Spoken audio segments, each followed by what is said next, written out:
Hello दोस्तों, नमस्कार। तो चलिए हम लोग बात करते हैं रेलवे एनटीपीसी तो ग्रेजुएट लेवल का एग्ज़ाम चल रहा है उसके रिव्यू के बारे में। तो आप लोग चैनल में नए हैं तो चैनल को सब्सक्राइब और वीडियो को लाइक ज़रूर करें। मैं आप लोगों को पूरा एग्ज़ाम का रिव्यू दूंगा, किस टॉपिक से कितने क्वेश्चन आ रहे हैं और क्या क्या पूछा जा रहा है।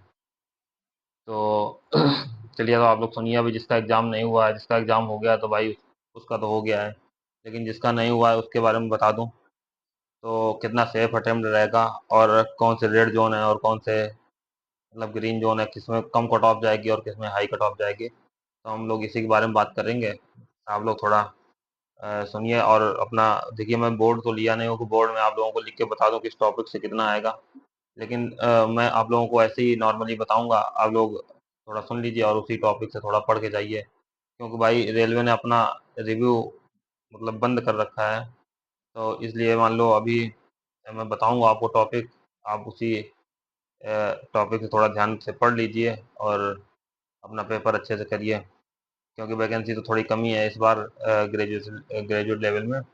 और मैं आगे ये भी बताऊंगा 12th लेवल वाला कब होगा एग्ज़ाम। तो चलिए आप लोग सुनिए। तो मैं पहले आप लोगों को बता दूं, मेरा एग्ज़ाम तो हो गया भाई।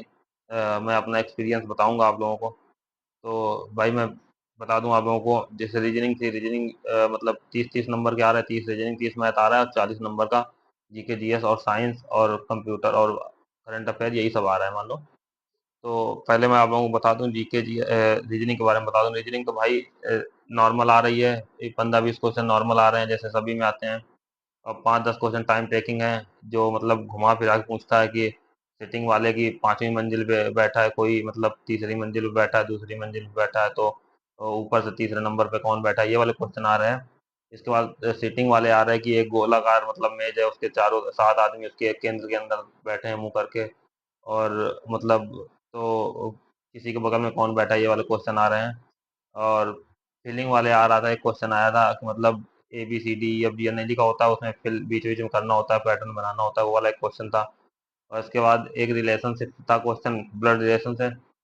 और मैं आप लोग बता दूं, और वो वाले थे 13-13 वाले क्वेश्चन नहीं होते हैं, 30-20 और 150। फिर दूसरा ऐसे लाइन लिखा रहता है, कहते हैं कि ये पैटर्न फॉलो करता हो, उसका मतलब आंसर बताइए। तो ये रहता है। तो रीजनिंग का यही हो गया।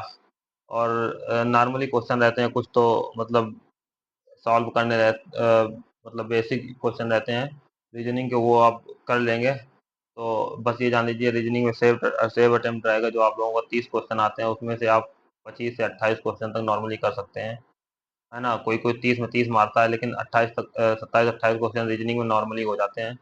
आप थोड़ा सा पढ़े होंगे तो आप 28-27 क्वेश्चन तक आप नॉर्मली कर सकते हैं, क्योंकि भाई एस एस रेलवे SSC जैसे पेपर रेलवे में नहीं आता है। इसमें सब मिक्स रहते हैं, तो इसमें कोई गिन नहीं पाता है कि कौन से क्वेश्चन कितने, मतलब कहाँ से रीजनिंग शुरू हुई, कहाँ से खत्म हो गई, कितने क्वेश्चन आए कितने नहीं आए। ये तो आंसर की आने के बाद ही पता चलता है।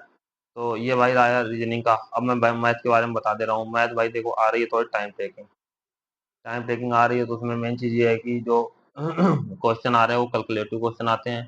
कैलकुलेटिव मतलब समझ रहे हैं ना। और इस बार तो जो माध्य माध्यिका और विचलन होता है ना, इसका भी 1-2 क्वेश्चन डाल दे रहे हो लोग। और इसके बाद जो मतलब चाल समय दूरी की है ना, तो जो चाल समय क्वेश्चन आ रहा है ना भाई, थोड़ा टफ आ रहा है वो लोग। मतलब पूछ रहा है कि इधर से भी ट्रेन गई और उधर से भी ट्रेन आई, और मतलब अ, दोनों को मतलब नहीं पूछता कि दोनों के बीच में कितना टाइम लगा है, दूरी पूछ लेगा। तो ये सब सही बटे में दे दे रहा है। सही बटे मतलब जानते हैं ना कि इतने सही इतने, ये क्वेश्चन पूछ ले रहा है ऐसे। तो इसमें थोड़ा टाइम टेकिंग क्वेश्चन मतलब आ रहे हैं। इसके बाद आपको बता दूं ना कि इसमें जो एडवांस लेवल की मैथ आ रही है, तो वो भी थोड़ा हाई लेवल की आ रही है भाई। तो इसलिए मैथ तो मेरे हिसाब से जो 20-22 या 25 तक कर ले रहा है, तो भाई अपने आप 25 जो कर ले रहा था बहुत ज़्यादा सही कर रहा है। जो 20-22 कर ले रहा है तो एवरेज अटेम्प्ट यही रहेगा 20-22। मैथ थोड़ी टाइम टेकिंग आ रही है, क्योंकि मैथ में सबको प्रॉब्लम हो रही है ना भाई। जो बहुत ज़्यादा मतलब जो पढ़ा भी होगा ना, तो उसको भी वहाँ कैलकुलेशन करने में थोड़ी दिक्कत आ रही है। तो ये रहा भाई मैथ का ओवरऑल। अब मैं जीके जीएस और करंट अफेयर के बारे में बता दूं आप लोगों को। करंट अफेयर तो भाई पूछो ही मत कहाँ से आ रही है और क्या पूछ रहे हैं, है ना भाई। और बाकी रही बात की साइंस, साइंस तो 2-4 क्वेश्चन साइंस के, कंप्यूटर के 1-2 क्वेश्चन आ रहे हैं, आप लोग पढ़ लीजिए। और हिस्ट्री पॉलिटी वही आ रही है जो ना आप पढ़े होंगे ना किसी टीचर ने पढ़ाया होगा, समझ रहे हैं ना। और जो किताब का नाम पूछ रहा है ना भाई, तो किताब का नाम ऐसे पूछ रहा है ना कि कभी आप किसी ने सुना नहीं हो, गूगल में सर्च करें शायद गूगल बता पाए, क्या पता वो भी ना बता पाए, यही किताब का नाम पूछ रहा है, बुक का नाम। और ऑटोबायोग्राफी फलाटी का पूछ रहा है, डांस ऐसे पूछ रहा है भाई कि अब क्या ही बताएं। डांस वाले तो जो डांस करता होगा 10-20 लोग ग्रुप में, उन्हीं को देख के वही लोग डांस पूछ ले रहे हैं। तो बस यही है कि जीके जीएस में आप 40 में 15-20 कर ले रहे हैं तो भाई अच्छी बात है, बाकी और ज़्यादा कर ले रहे हैं तो सही है।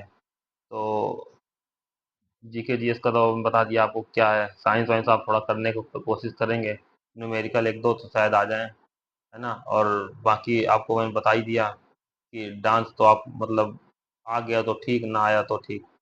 किताब का नाम तो भाई मैं तो उसकी हिंदी नहीं पढ़ पा रहा था, क्या लिखा था, है ना। डांस का नाम आया था जो, उसको भी पूछो ही मत भाई। तो बस यही है कि ठीक है, जो तुक्का उक्का मारना पड़ेगा जीके जीएस में। और बाकी आपको यही रिव्यू रहा। और अब मैं बता दूं, सेव अटेम्प्ट 80 या 85 के आसपास यदि आप कर रहे हैं, 80 के आसपास 85 कर रहे हैं, तो आपके कार्ड पीट के 70-72 नंबर बन जा रहे हैं। तो आप मेरे हिसाब से किसी भी जोन में रहेंगे तो आपका प्री क्वालिफाई हो जाएगा, सभी कैटेग मतलब सभी पोस्टों के लिए। तो 70 से 72 जिसका आ रहा है तो उसका तो मान लो हो जाना है, प्री निकल जाना है ना। और ज़्यादा कुछ गड़बड़ नहीं हुआ तो, है ना। तो मैं और रेड जोन का बता ही दूँ, सभी लोग जानते हैं, इलाहाबाद हो गया भाई, दिल्ली चंडीगढ़ वाला हो गया, है ना। फॉर्म कैसे पढ़े वो लोग बता दूं मैं। तो यही हो गया सब, बेंगलुरु बेंगलुरु थोड़ा तो ये लोग थोड़ा, पटना हो गया, है ना। तो ये थोड़ा रेड जोन में आते हैं, अजमेर हो गया। और नॉर्मली जो सिलीगुड़ी हो गया और दूर दूर को हो गए तो ये सब ठीक है, इनका लोगों का 60-65 में काम हो जाएगा, जनरल की बात बता रहा हूँ मैं। लेकिन जो रेड जोन वाले हैं, कम्पटी मतलब जहाँ कम्पटीटर ज़्यादा बैठते हैं, वहाँ पर तो 75 के आसपास, 70 से 75 होना चाहिए। तो इसलिए भाई ठीक है, आप लोग जिसका पेपर है तो उसके लिए बेस्ट ऑफ लक। और आपको मैंने बता दिया क्या क्या आ रहा है, किस में करने लगे किस में करने लगे नहीं है, तो आप उसके हिसाब से अपना पेपर अटेम्प्ट कर लेना। आगे जो भी जानकारी रहेगी तो मैं आप लोगों को बताऊंगा। वीडियो अच्छा लगे तो आप लोग चैनल सब्सक्राइब कर सकते हैं और दोस्तों को शेयर कर सकते हैं। तो मैं आप लोगों को रिव्यू बताता रहूँगा रेलवे एनटीपीसी का। और इसके बाद जो मतलब 12th वाला एग्ज़ाम है, अंडर ग्रेजुएट वाला, उसका भी इसके बाद शायद एग्ज़ाम शुरू हो जाए, क्योंकि भाई लोको पायलट का भी साइको कराना है उनको।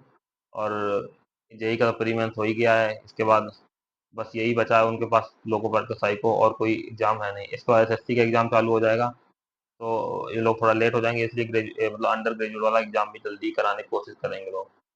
तो ठीक है भाई, इतना ही था मेरे पास, मैंने आप लोगों को बताने की कोशिश किया। वीडियो अच्छा लगा हो तो आप लोग चैनल सब्सक्राइब कर दीजिए और दोस्तों को शेयर करिए। ठीक है भाई, थैंक यू, मिलते हैं नेक्स्ट वीडियो में, तब तक के लिए धन्यवाद।